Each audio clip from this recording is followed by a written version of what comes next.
Hello everyone, welcome to my channel and today we are going to start our next article number 31।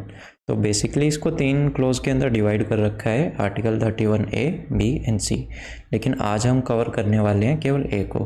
तो ये video बिल्कुल short and simple रहने वाला है, तो ये बिल्कुल ध्यान से देखिएगा। अगर पीछे के लेक्चर्स नहीं देखे किसी ने तो आपको प्लेलिस्ट मिल जाएगी। तो चलिए स्टार्ट करते हैं। तो मैं थोड़ा सा बता दूँ आर्टिकल 31 के बारे में कि एज अ पहले स्टार्टिंग के अंदर आर्टिकल 31 एक फंडामेंटल राइट था, लेकिन बाद में इसको 44th अमेंडमेंट एक्ट के दौरान हटा दिया गया। 44th अमेंडमेंट एक्ट ऑफ 1978 में इसको हटा के पार्ट 12 के अंदर as a legal right article 300A के रूप में डाल दिया गया। ठीक है, और ऐसा क्यों किया गया? क्योंकि उसके कुछ रीजंस थे जिनको अभी हम डिस्कस करने वाले। Article 31A save 5 category of laws from being challenged and invalidated on the grounds of contravention of fundamental rights confirmed by Article 14 equality before law and equal protection of law and Article 19 protection of 6 fundamental rights respect to right to speech, assembly and movement। तो यहाँ पे क्या कहा गया है कि जो ये फंडामेंटल राइट्स थे, ठीक है, अगर इनका कहीं से भी हनन होता है या फिर इनको सही से लागू ना किया जाए तो हम under article 32 direct supreme court के अंदर भी जा सकते हैं। ठीक है, और under article 226 direct high court में भी जा सकते हैं, अपील डाल सकते हैं वहाँ पे कि सर हमारा फंडामेंटल राइट्स का क्या हुआ है कि उनको यूज़ नहीं किया गया, उनका हनन हुआ है, तो हमको आप प्रोटेक्शन दीजिए। तो कोर्ट उसके उपलक्ष्य में क्या जारी करता है? रिट जारी करता है।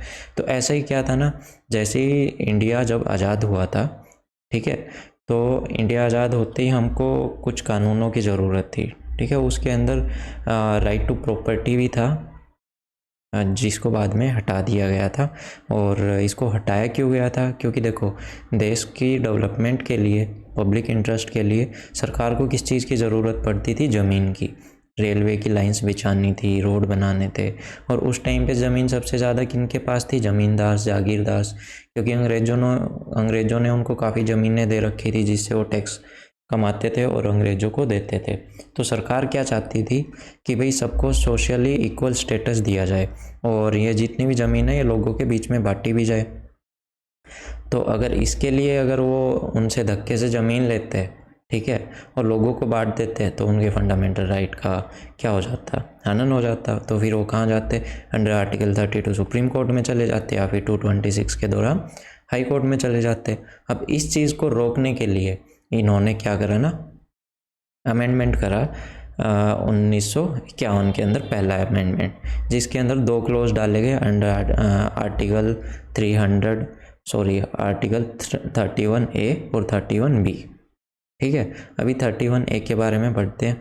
तो उस आर्टिकल 31A के अंदर में इन्होंने कुछ 5 कैटेगरी बनाई। ये थी पांचों category: acquisition of estate and related rights by the state by taking over the management of property by the states, और तीसरा amalgamation of corporation, चौथा है extinguishment और modification of the right of director and shareholder of corporation, and पांचवा है extinguishment और modification of mining lease।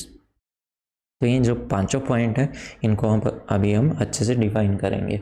और ये डाले क्यों गए कि देखो, अगर इन पांचों के अकॉर्डिंग गवर्नमेंट कोई भी स्टेप उठाती है तो उसको आप क्या है, आर्टिकल 14 और 19 के थ्रू आप कहाँ पे कोर्ट में नहीं जा सकते कि भाई आप 32 आर्टिकल के दौरान चले जाओ कि सर हमारे फंडामेंटल राइट्स हमको दिलवाओ, हमारी प्रॉपर्टी छीनी जा रही है।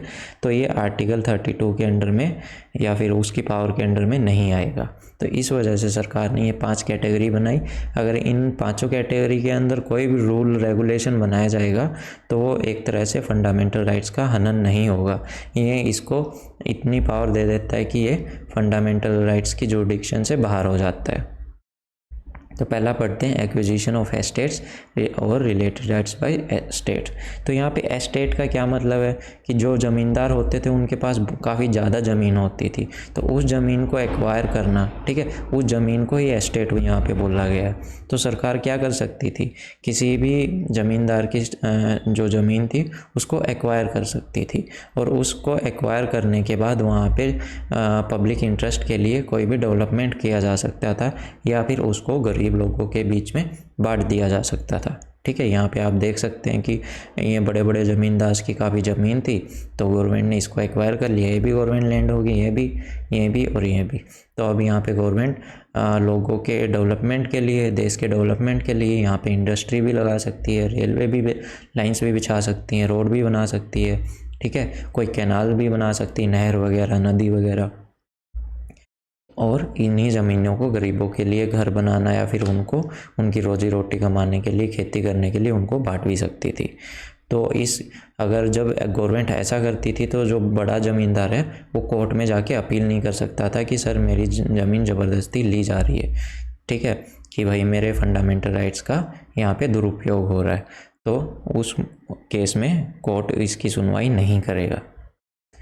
दूसरा, एमलगमेशन ऑफ कॉरपोरेशन, मतलब कि उस टाइम पे क्या है ना, काफ़ी बड़ी बड़ी कंपनियां थी, है ना, काफ़ी बैंक्स थे, तो उनका जो वर्किंग पैटर्न था, ठीक है, उनका जो एडमिनिस्ट्रेशन था, तो उसको संभालना काफ़ी मुश्किल हो रहा था। कई प्रॉफिट दे रहे थे और कई ऐसे थे कि जो लॉस में जा रहे थे। तो सरकार ने क्या करा ना, सबको एक दूसरे के साथ मर्ज करना स्टार्ट कर दिया ताकि उनको अच्छे से संभाला जा सके। 4 चीज़ों पे अलग अलग ध्यान रखना और उनको इकट्ठा करके एक पे ध्यान रखना, एक पे ज़्यादा ध्यान रखना, मतलब उससे प्रॉफिट हम ज़्यादा निकाल सकते हैं, ऐसा। तो इसका कुछ एग्जांपल मैं बता देता हूँ, अभी रिसेंट में जो हुए थे, लाइक पीएनबी बैंक और ओबीसी बैंक और यूनाइटेड बैंक को मिला दिया गया था, मर्ज कर दिया गया था। ऐसे ही कैनरा और सिंडिकेट बैंक को मर्ज किया गया, यूबीआई, आंध्रा बैंक और कॉरपोरेशन बैंक को भी मर्ज किया गया, और फिर उसके बाद इंडिया बैंक और इलाहाबाद बैंक को भी मर्ज किया गया। तो ये है एग्जाम्पल किसका, एमलगमेशन ऑफ कॉरपोरेशंस को मिला के एक नई कंपनी को खड़ा करना, ऐसा। फिर बात करते हैं एक्सटिंग्विशमेंट और मॉडिफिकेशन ऑफ माइनिंग लीज, ठीक है। तो जैसे ही भारत आज़ाद हुआ तो उससे पहले जितने भी बिजनेसमैन थे उनके पास लीजिंग के राइट्स थे कि भाई वो जितनी भी खदान थी वहाँ पे, ये जैसे कि जितने भी मिनरल्स थे उनको निकाल सकते थे, पत्थर वगैरह को निकाल के उनको पीस के ये कंकड़ बजरी बना के, है ना, सीमेंट वगैरह बनाते थे। तो इन चीज़ों के उनके पास लाइसेंस थे, लीज पे उन्होंने ले रखे थे, तो इनसे वो काफ़ी प्रॉफिट कमाते थे। अब गवर्नमेंट को क्या है, देश को चलाने के लिए पैसे की ज़रूरत है और पैसा इन्हीं इंडस्ट्रीज से सबसे ज़्यादा आता था। तो सरकार ने क्या करा ना, इनके जो लीजिंग राइट्स थे, माइनिंग राइट्स थे, इनके अंदर मॉडिफिकेशन करना स्टार्ट कर दिया और कुछ हिस्सा अपने पास रखना स्टार्ट कर दिया। अब ऐसे में क्या था कि भाई मेरे पास अगर कोई कॉन्ट्रैक्ट है, कोई ऐसा लाइसेंस है और गवर्नमेंट उस पर मनमानी करेगी, तो सीधी सी बात है मेरे को भी right to equality under article 14 और 19 के अंडर में मूवमेंट, असेंबली और इन सब का अधिकार है। तो मैं कहाँ जाऊँगा, हाई कोर्ट चला जाऊँगा 226 में, और या फिर 32 आर्टिकल के अंडर में सुप्रीम कोर्ट चला जाऊँगा, ठीक है। तो ऐसे में फिर मैं गवर्नमेंट को कुछ करने ही नहीं दूंगा, और गवर्नमेंट कुछ नहीं करेगी, पैसा नहीं आएगा तो डेवलपमेंट नहीं होगा, ठीक है। तो गवर्नमेंट ने इसका इलाज क्या निकाला ना, इसको भी, इस पार्ट को भी किसके अंडर में डाल दिया, आर्टिकल 31A के अंडर में डाल दिया, ताकि वो इंसान कोर्ट में जा ही ना सके। और गवर्नमेंट पब्लिक इंटरेस्ट के लिए, देखो सीधी सी बात है, ये जितने भी काम किए जाएंगे ये सिर्फ पब्लिक इंटरेस्ट में किए जाएंगे, उनके भले के लिए किए जाएंगे, तभी आपके पास इतनी पावर है, अदरवाइज़ बिल्कुल भी नहीं। तो ये पब्लिक इंटरेस्ट के लिए इसमें इस कानून को भी इन्होंने 31A के अंडर में डाल दिया, जिससे भी कोई भी बिजनेसमैन हो या फिर कोई भी इंसान हो वो डायरेक्ट कोर्ट में जाके फंडामेंटल राइट्स के अंडर में अपील ना कर सके।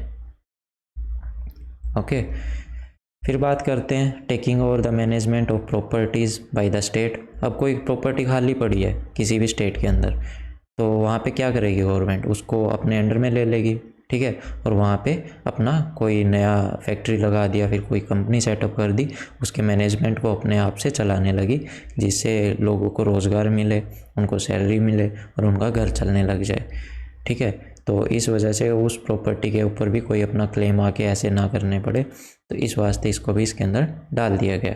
और जितने भी बड़ी बड़ी कंपनियाँ थी उनके जो डायरेक्टर्स थे उनके राइट्स के अंदर भी इन्होंने चेंज किया कि भाई अगर इतने पैसे की कंपनी, इतना आपका 1000 करोड़ का टर्नओवर है, तो आपको ये चीज़ें इतनी ज़्यादा मतलब कुछ लॉज बना दिए कि इनका पालन आपको करना पड़ेगा और इतना टैक्स आपको सरकार को पे करना ही करना पड़ेगा।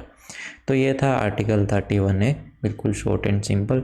वीडियो कैसी लगी मेरे को ज़रूर बताइएगा। अभी इससे आगे हम आर्टिकल 31B और C को डिफ़ाइन करेंगे अगली वीडियोस के अंदर।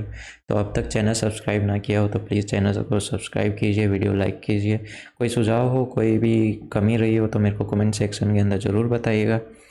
और जिसको अगर UPSC की बुक लिस्ट चाहिए तो वो मेरे डिस्क्रिप्शन बॉक्स के अंदर मिल जाएगी। तो ये थी आज की क्लास, कैसी लगी ज़रूर बताइएगा। Thank you, have a nice day.